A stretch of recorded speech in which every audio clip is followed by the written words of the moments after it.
Workflow tutorial for the DJI X5R RAW recording camera. Now this camera is different in that instead of recording a standard 30 frame per second video, it actually records in a DNG file stack in RAW images. So basically, instead of 30 frames per second compiled into a playable video file, each frame is its own image, and that allows you the most flexibility with all of the data that you can pack into one complete frame of video. So as what you're looking at here is basically a complete file stack.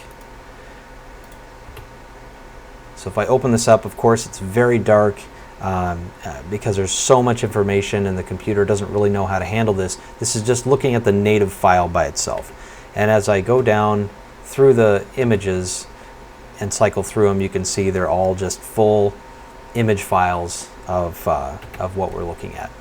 Now if I were to go back right here, this is a QuickTime movie file based off of those DNG files. Okay, so this is what the camera is initially looking for.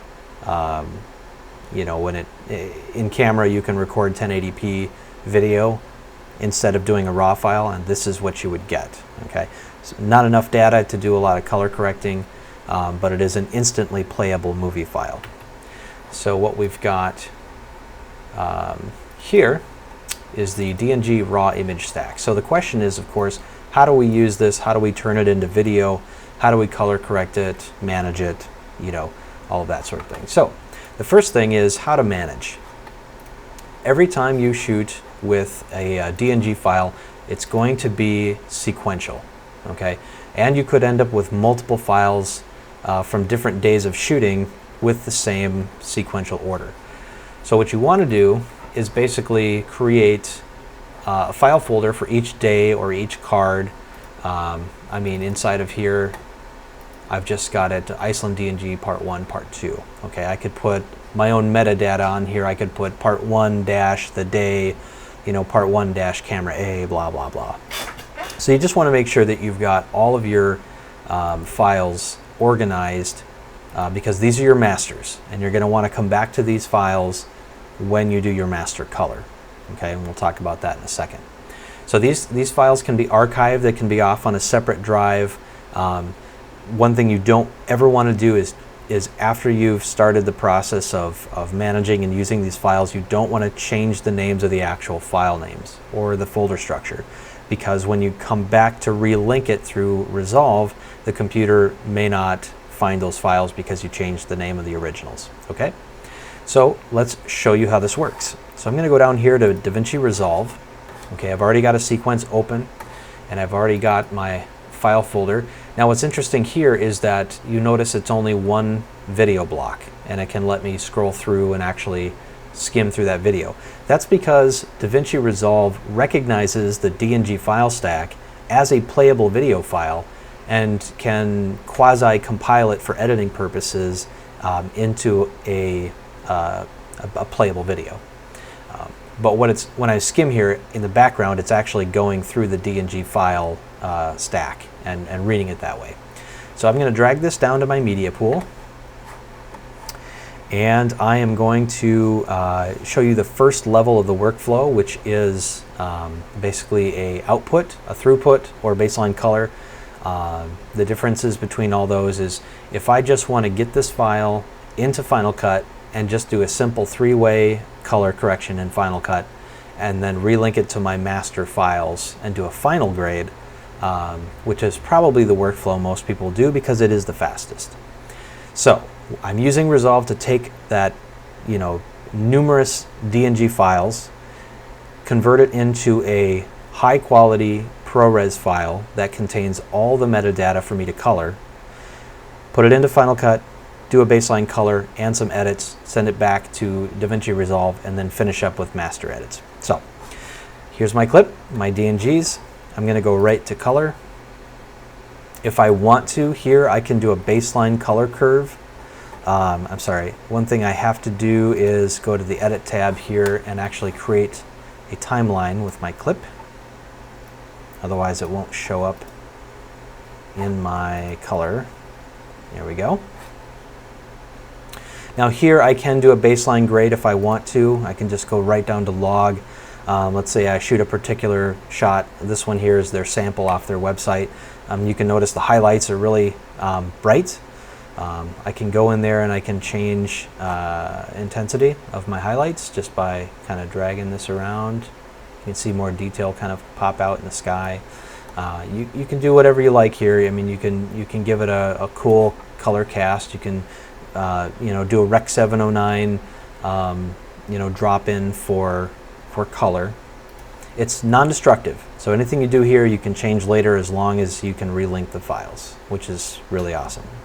But let's just say I'm passing through. I want to get these DNG files into a playable media file. I just go right to my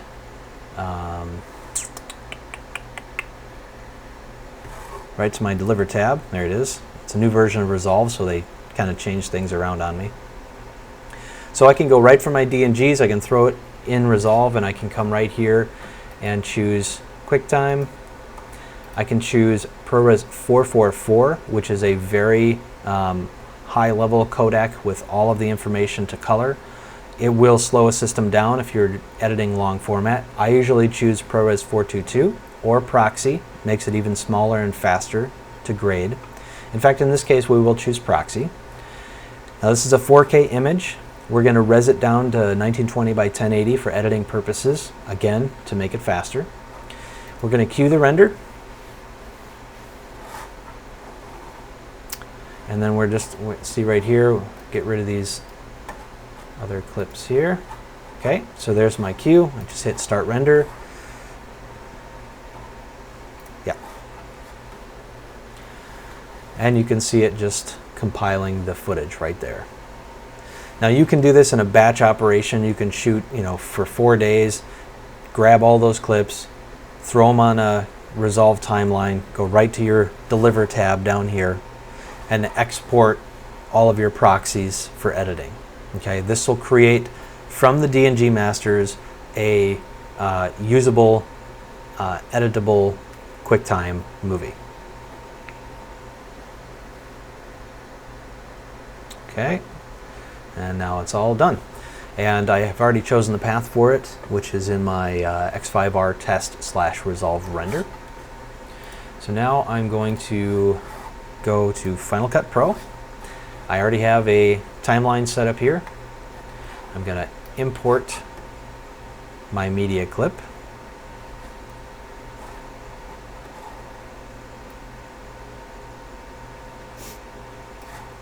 Right here. Resolve render. Okay. And I've got, that was another clip that I did, and there it is right there. Okay. So I can choose to leave it in place or copy it to my library. I'm just going to leave it in place. That way Final Cut will actually just write a tag file and I don't have to duplicate my media storage. So right here, this is 59 megabytes. Let's just say this were 50 gigabytes. If you copy to library, now you've got 100 gigabytes because you've got the file in 2 different places. So what I do, just leave the files in place. Okay, select import. Here's my file. Just drag it to my timeline. Okay. Now this is still the raw file. There's no color correction being done here. I didn't do any base grades or anything. This is just right out of the camera. Okay. So now if I wanted to, I can grab color correction. I can make some edits. I'm just going to make a couple quick cuts here. It's pretty simple. Okay. So we've got 3 cuts there. Okay. And I wanted to show you how that translates back to Resolve here. Okay, so I added color correction to this. I'm going to select all of these here. Go up to color correction. Select the clip here. There we go. So I can go in and I can change my exposure values. I can give it a little bit more pop. I can tone it down, day for night. I can do a lot of different things here with color. I can cool it off. I can warm it up. I can give it a kind of a cyan cast to it. So this isn't really the greatest stock footage. It doesn't really have a lot of color, and it's very cold and snowy, and it's really monotone, but you kind of get the gist of it here. You basically do whatever you want for color correction. And there are some presets down here as well. And if you have a color chart in the shot or in a baseline shot using the color checker, in Resolve you can actually do a really quick grade. If the color chart were in this shot, I can actually select the color chart. It'll map out the colors and give me almost an instant color corrected image. And we can show you that at a later time. Okay, so all your correction and edits can be done in Final Cut. You can see that that one clip is corrected here and these other two are left alone. Now let's say this is my master film and I'm ready to go and relink back to my master 4K RAW files. All I have to do is export an XML list. Okay, and I'm going to call this X5R test 002. And I'm going to put that in the test folder here.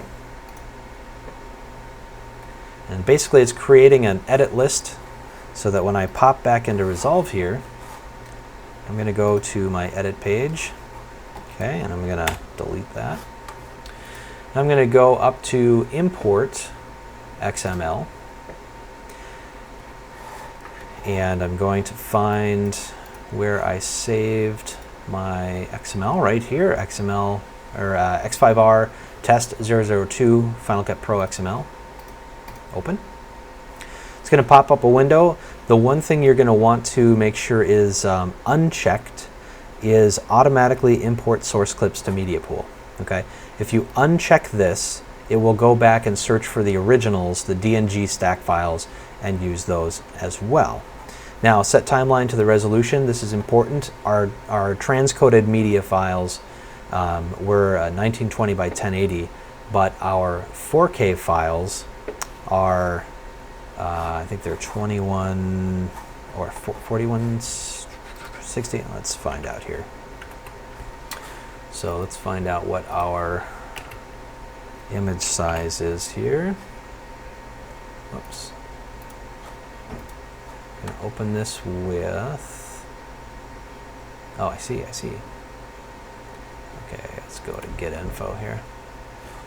Okay, so right here is our resolution, 3840 by 2160. So we're going to go up here, import XML, select our XML. Do not want to automatically import source clips into media pool. 3820 by what, 2160? Let's just verify that. 3840 by 2160. 3840 by 2160. That's the original size of the 4K image. There are different image sizes for 4K. There's Ultra HD and 4K, and they're different sizes, so we want to make sure that we're setting the timeline to match the resolution. So we say OK. Okay, so all right, it must match the frame rate. Sequence frame rate is at 2398, so we have to change that here. So a little bit of getting used to this workflow here. This is only the second time I've done this workflow. So 3840 by 2160, and let's see, import files, yes. Okay, I know what's going on here. So, yeah, we actually have to create a new project. We will save that. X5R XML test. Okay, so now down here in the corner is our little gear, and this pops up the master resolution for everything. So we need to create a Ultra HD right here, 3840 by 2160. Okay. Time base is 24. We'll change that to 2398. Okay. So now, when we go to our XML, We do not want to import source clips into Media Pool. Now our resolution here is 3840 by 2160.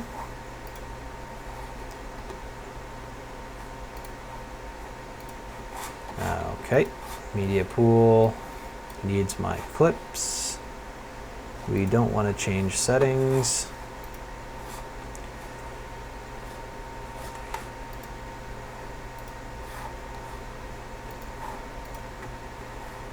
I know I'm zipping through this and you're probably like, oh my God, please slow down. This is the whole part of creating a workflow. This is not, you know, always an easy thing to do. It's very, very technical. And there we go. Okay. So in doing that, I learned a couple things here about the new version of Resolve, in that, you know, the project I first came into was preset to my proxy files. So I actually had to create a new project with the Ultra HD resolution to match my XML file that I exported from Final Cut. So right here you can see I've made those 3 cuts, and you can even see the one image is color corrected. Pop it up here. Okay, see that? So now I can go into color, and now here are my, this is my timeline basically, and I can view my timeline if I so desire.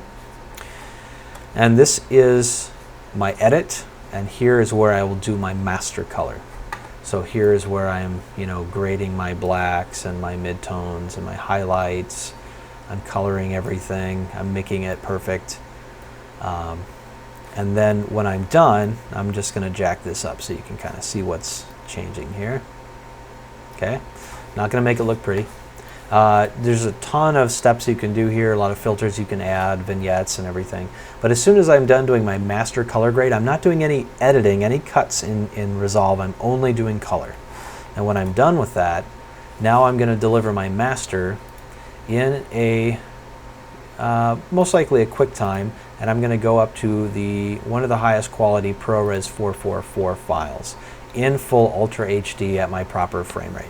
And this will give me my master graded film. Okay. So I know it's, you know, we kind of had a little bump in the road there with the XML in the middle, but basically that was just solved by making a new project.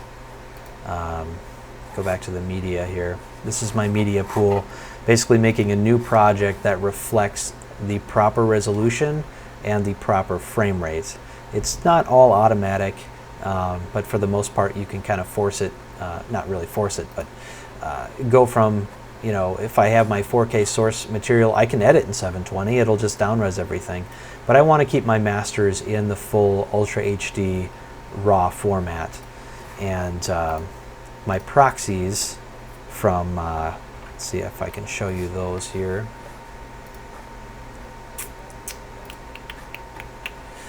So my Resolve X5R test, Resolve render. Okay, so this is the QuickTime ProRes that I exported. If I pop open my, let's get QuickTime 7 here. There we go. Oh, there's my window. So here you can see 24 frames. It's 1920 by 1080. It's not the 4K resolution, and it's a really nice small file that I can edit and do a simple color grading. This is the file that I edit with in Final Cut. And at the end, I can deliver in ProRes 444 in Ultra HD, linking back to my master files. So just to kind of review real quick, I'm going to hide this as well. Okay.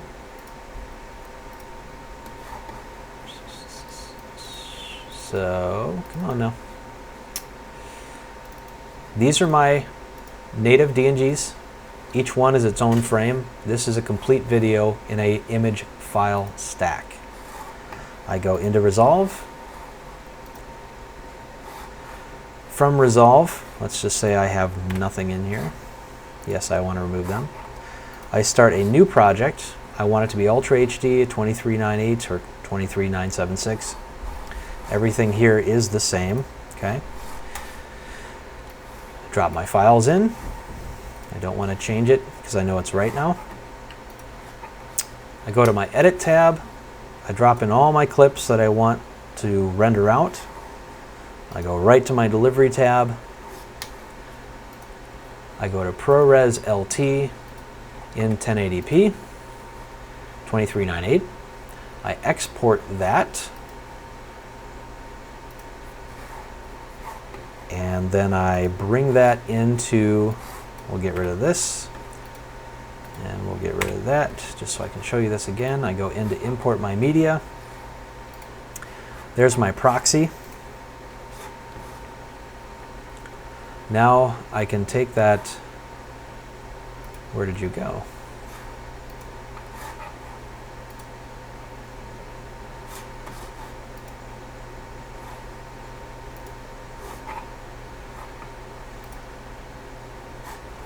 Let's see, leave files in place, blah, blah, blah, blah, blah.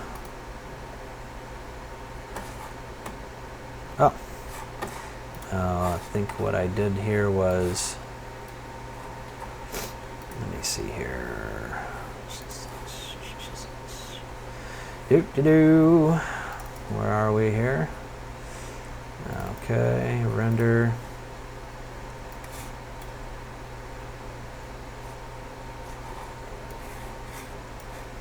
Okay, where's my file? Final Cut's being a little weird. For some reason it's not popping up when I import it, so I must have pissed off Final Cut. Not unusual. Make my cuts. I can do my baseline color. If I want to, I can add color correction to a file. Make it awesome.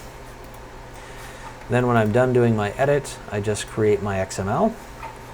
We'll call this test 003.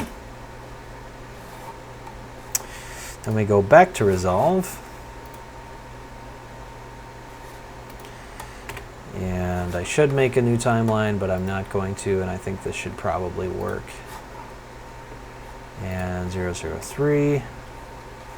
Do not want to bring my clips in. And I'm at 3840 by 2160 for my master files. And there we go. And there's my cuts and my edit. And then I can go back in, do my master color grades, and then deliver to my QuickTime ProRes 444 in Ultra HD. So that is the basic overview of the workflow for the DJI X5R raw DNG file stack and how you can use Resolve to take those DNG files, convert them into a usable, smaller, editable QuickTime file, and then bring them back into Resolve with all of your edit points to do your master color grade and export in a full 4K 444 color space in Apple ProRes.